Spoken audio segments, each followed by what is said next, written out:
Good day and welcome back to another DBZ Dokkan Metal video. In this video we're going to take a look at the very first Dokkan Festival exclusive of the synchronization era of Global NJP, and we're going to see just how cool he looks alongside his general banner unit, Cui.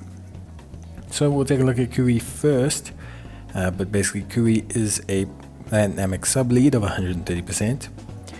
He has Ki plus 3, attack and defense of 150% with a high chance of evasion, and if HP is 50% or less when receiving an attack, an additional chance of evasion plus 20%.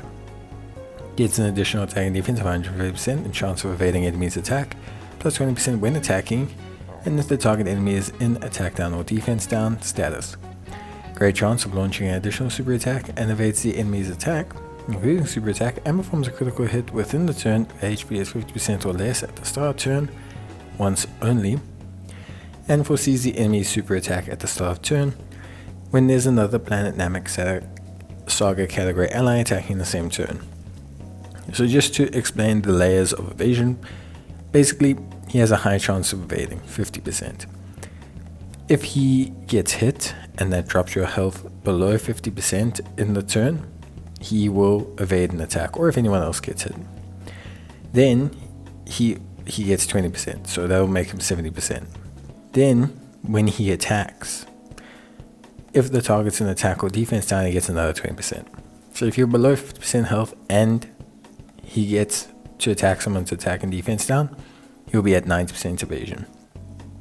If you are below 50% health at the start of turn, once only, so before anything happens, he will have guaranteed evasion. He also has foresees the enemy's attack. All in all, not bad. Would have been nice if they had like some support in there or something, but overall not bad at all. Brutal Beatdown, Coward, Freezer's Minion, Freezer's Army, Loyalty, Thirst for Conquest, Fierce Battle. Helpful for like Freezer, helpful for those type of units. I think overall not bad. In terms of super attack effect, nothing crazy. Greatly raises attack and defense in one turn, only on 3 categories, which is why I think they could have gone a little bit crazier with them. But yeah, greatly raises attack and defense in one turn, lowers attack and defense.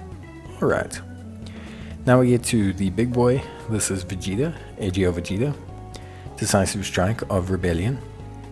So, Vegeta is a Planet Namek Saga lead, gives a Warriors lead or Inhuman category, Inhuman Deeds lead.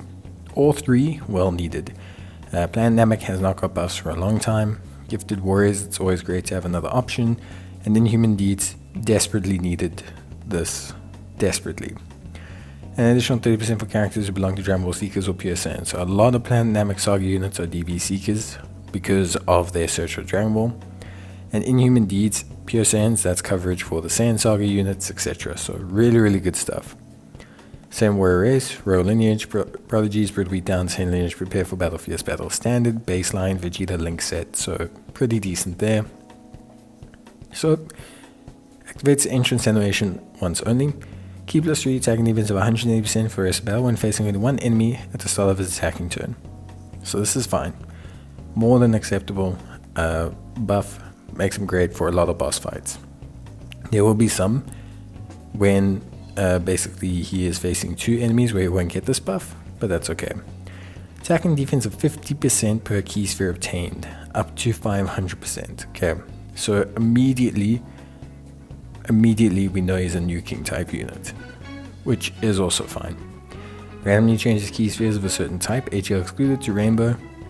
Reduces damage received by 30% and chance of evading enemy's attack plus 18% with an AGL key sphere obtained, or 5 or more key spheres obtained.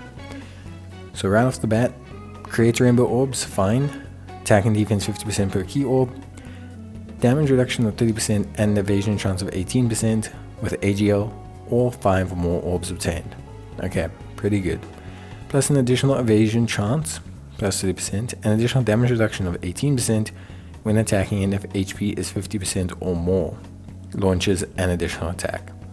So, gets an additional chance of evading enemy's attack plus 30% and additional damage reduction of 18% when attacking. So what that means is if you get 5 rainbow orbs, he will have 48% evasion and 48% damage reduction, or if you get 1 AGL key sphere. Then, if he has a 50% or more health, he launches an additional super attack. If HP is 50% or less, he gets an additional 50% defense and a high chance of performing a critical hit from the next turn onwards. So that's also very interesting. After the character performs a super attack 5 or more times in battle, changes all key spheres to AGL key spheres at the start of his next attacking turn, and for the character's attacking turns going forward, randomly changes key spheres of a certain type to AGL. So, Vegeta at his best. So let's talk his best. Vegeta at his best, defensively, or the best situation for Vegeta is basically he faces one enemy, he fires 5 super attacks, has double orb changing, 48% evasion, 48% damage reduction, 50% crit chance because you fell below 50% health, and that 50% evasion. Then you go back above 50% health, and he still has both. I don't know. He looks very interesting. Vegeta looks very interesting. So there's a lot of conditions here, but he feels like the kind of unit that if you can get all these conditions right, he's gonna look insane. So very interesting unit. Very, very interesting. Active skill can be activated after performing 4 more super attacks. Massively raises attack, causes ultimate damage to the enemy, and attack of 50% plus in battle. So again, very huge, big attack buff. All in all, one thing I will say, Vegeta, in terms of build, could be very interesting. So I think additional feels the way here, because I don't think it'll be too hard to get the crit chance, but we'll see. And then the super attack effect, yeah, greatly raises attack, raises too. Okay, so definitely additional. Definitely additionals, bit of crit. You don't need the evasion. 48% evasion is okay. I wouldn't give him evasion. 50% crit chance is also more than fine. I would probably give him additionals, all in all. Look, I think Vegeta could be very good. I really, really think this guy could be insane. Vegeta has a lot of conditions to meet. So basically, you have to monitor your orbs, you have to make sure you get your orbs. It's not too hard. It seems double orb changing unit generally doesn't struggle for orbs. 48% damage reduction, 48% evasion, 500% baseline attack and defense with 10 orbs obtained, 180% attack and defense off the bases, key +3, 50% additional defense, 50% crit when below 50% health, and yeah, very, very good unit. Very sporadic unit, could have very high ups and downs, but I actually think he won't. I think he's going to be quite steady. Dynamic Saga does need the love. It needs a bit more than Vegeta alone, but I think he could be very good. Great on a Pure Saiyans team. Great probably alongside the Tech Vegeta. So I'm very excited to see the two of them together. So let's take a look at his animations. And yeah. So I think overall, animations are pretty good. I mean, Cui is, he's a general banner unit, so you're not expecting a huge amount, but I mean, in general, you probably are expecting something. I think his aren't bad. Vegeta's are good, especially considering they're pulling from such a small source material of Vegeta's actual planet Namek abilities. So, like, they really are just focusing on that section with Cui. So they're nice, they're short, they're sweet, they're in good detail. I think they're really quite fine.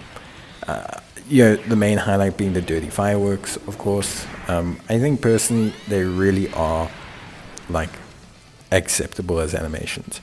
A lot of the times there's a really big drive to have lots and lots of animations per unit. Sometimes you need units with short, sweet, very nice looking animations. And yeah.